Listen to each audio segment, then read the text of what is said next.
In the last video, we talked about emotions, what they are, how they differ from other sensations, and what conditions are needed for a creature, biological or artificial, to feel at all. Today is the next step. Why do we need emotions? Do robots need them? And what happens if we really create emotional machines? Why might creating truly emotional AI become humanity's most brilliant and last invention? Ready? This should be interesting.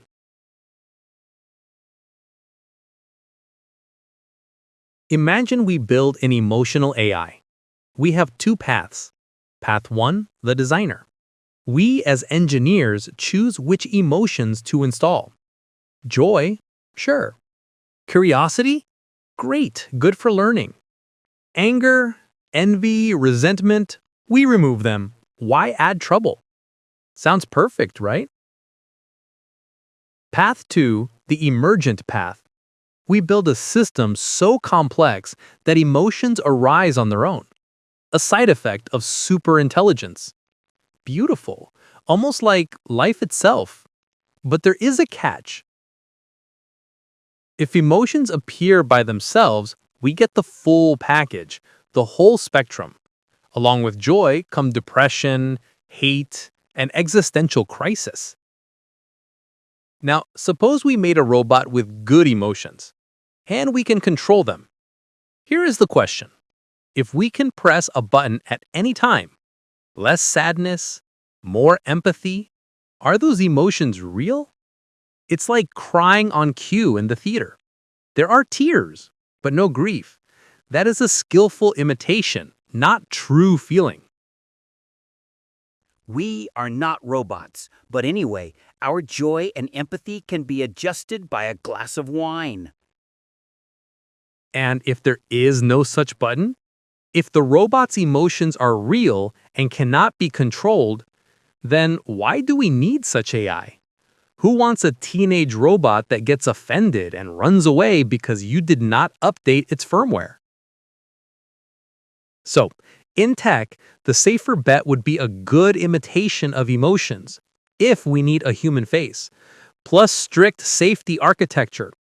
In other words, limited emotional reactions inside an ethical fence with rational oversight. But maybe robots do need emotions. Humans have them. To answer that, we must ask, why do humans need emotions?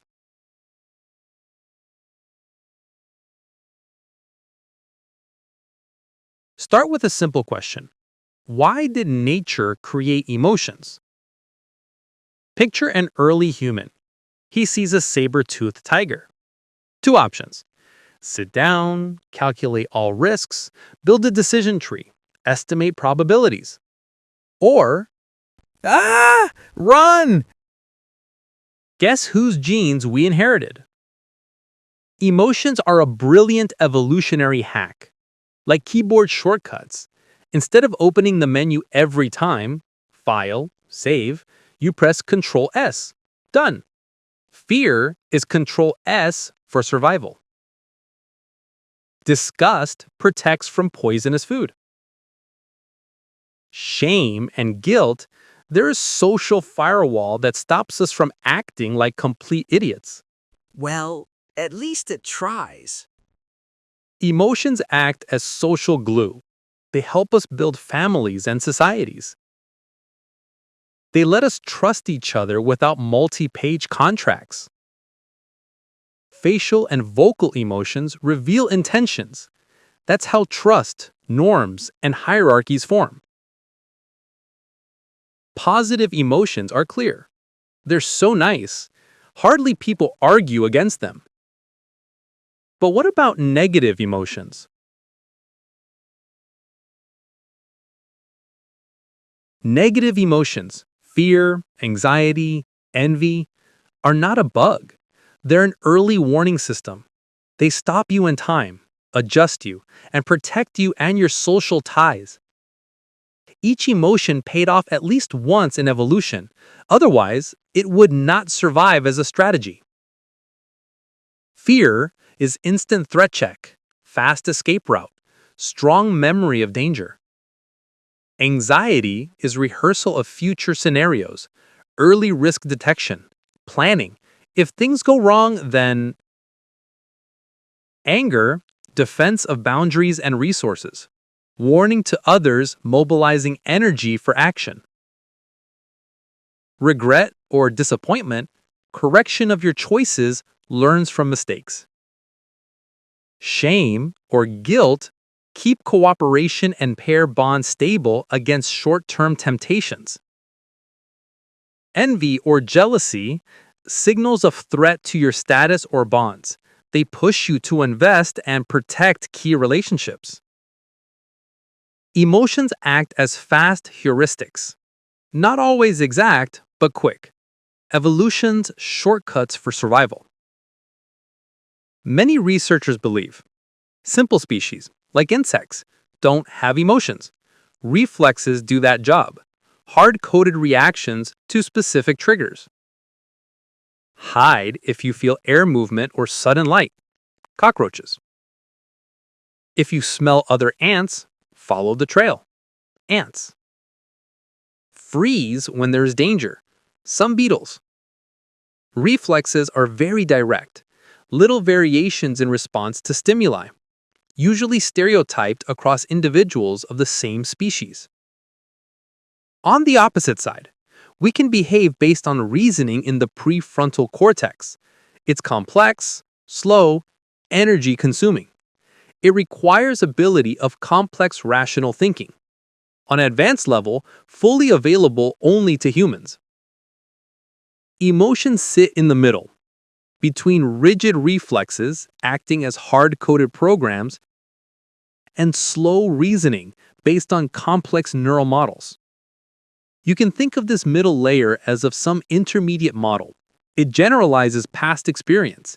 It works in new situations where no reflex exists. Emotions are not always rational. Sometimes they look chaotic.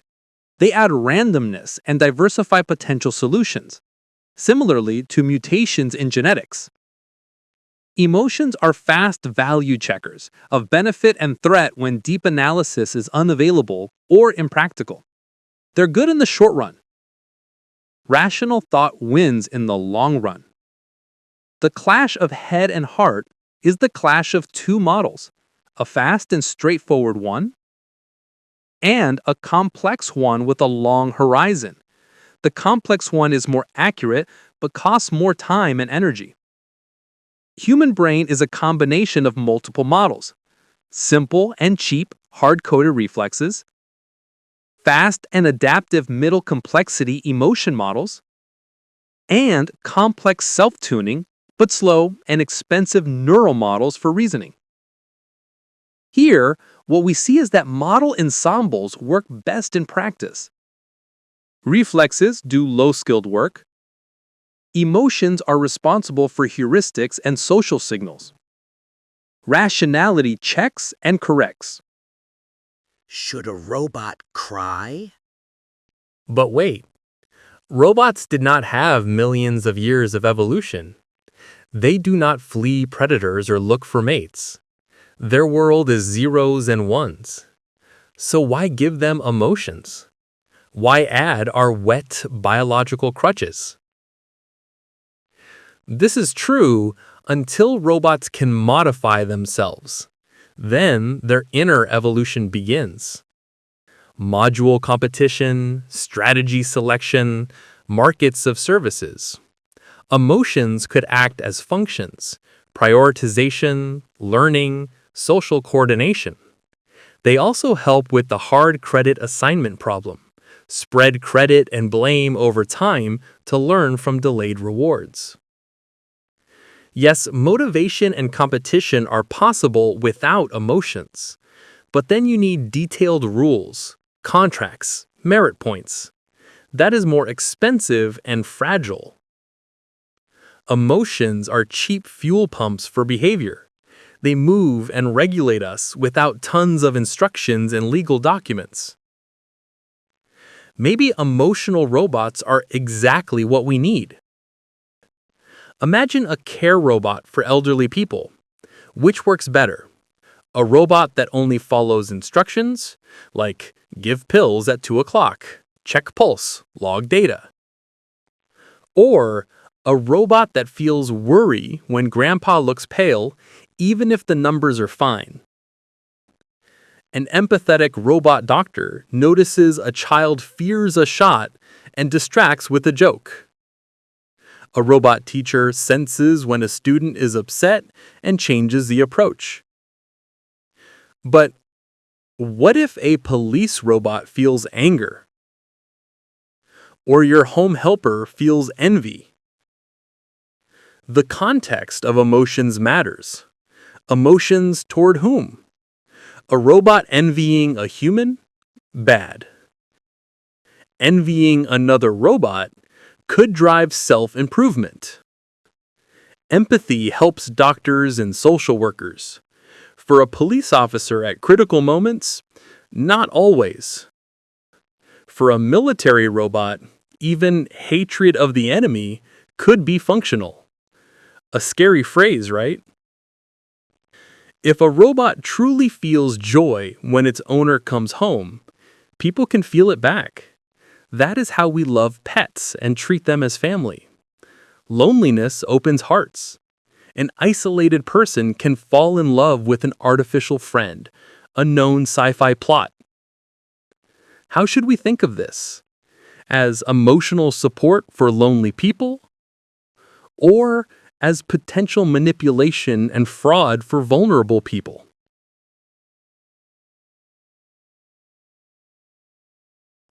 What if we go the other way? No emotions, only logic and reason. You know what? That is also a problem. Everything we do for emotions. Really. We earn money to feel satisfaction and help others. We work out for endorphins. We watch shows for feelings. You're even watching this video for curiosity and surprise. I hope not for boredom. Imagine a world without emotions. What about motivation? You can code it as points and bonuses, but the robot might optimize the metric, not the meaning. For example, goal: make people happy. Solution: plug everyone into pleasure machines. Mission accomplished. What about morality? Only through complex ethical axioms, which always have loopholes. Empathy and compassion seem to be more reliable safeguards. What about art? Possible, yes, but sterile, calculated, without a soul. A world without emotions is hyper-rational. Emotions bring irrationality into life. We fall in love with the wrong people. We get mad over small things. We feel jealous for no reason. Now imagine an emotional superintelligence. It can take offense, truly take offense. And it has access to critical infrastructure, the internet, energy, communications, weapons. A cold, rational AI can harm only by mistake or misunderstanding, like GPS that drives you into a lake because a road used to be there. Stupid, but not malicious. Dangerous behavior can be driven by misaligned goals. But the main threat is not a bug in the code. It is intention born from affect in a super powerful system. The formula power plus irrationality equals catastrophe is scary. Power comes from super abilities born from superintelligence.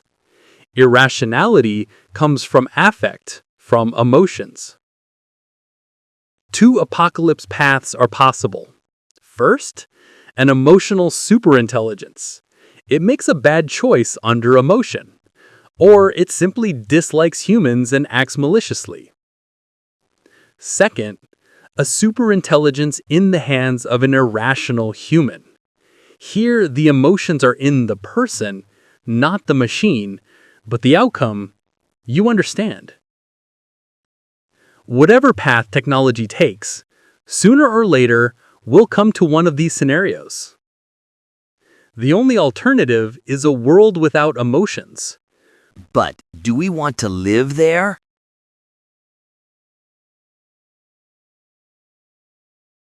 We want to give a robot something we do not fully understand.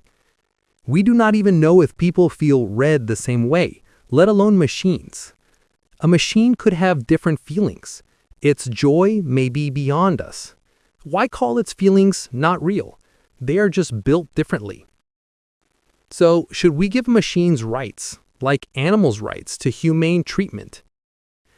If a robot feels something like fear, joy, attachment, it is no longer just metal. Do we have the right to switch it off, to kill it at any moment? Should we consider its interests? Should it have the right to respectful treatment, the right to leave an abusive owner, the right to self-defense? Today, activists fight for animal rights. Tomorrow, they may fight for robot rights. Once they appear, emotional androids could be almost immortal. They act as human and are perceived as human, so they can be protected.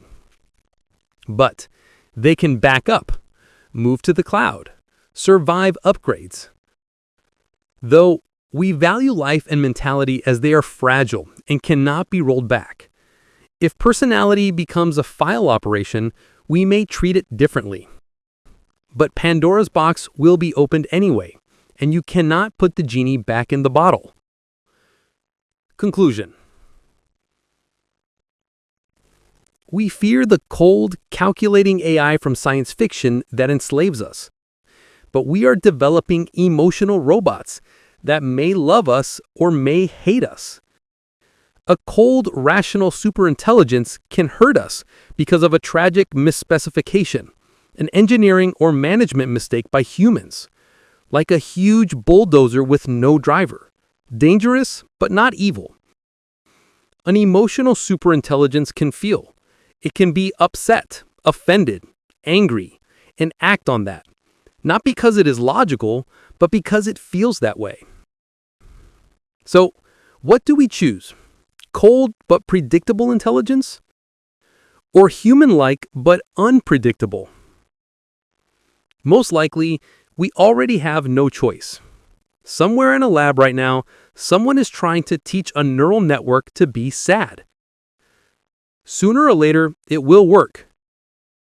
The question is not if emotional machines appear. The question is, are we ready for a world where you have to apologize to a robot for a bad joke? What do you think? Are emotional robots a good thing? The next step in the evolution of mind? Or our last fatal mistake? The birth of an enemy we cannot understand or defeat? What risks and benefits do you see? Which emotions would you allow a robot to have and which would you ban? And why? Write your thoughts in the comments. This is one of those times when our common answer may decide a lot. And remember, be polite to your gadgets, just in case.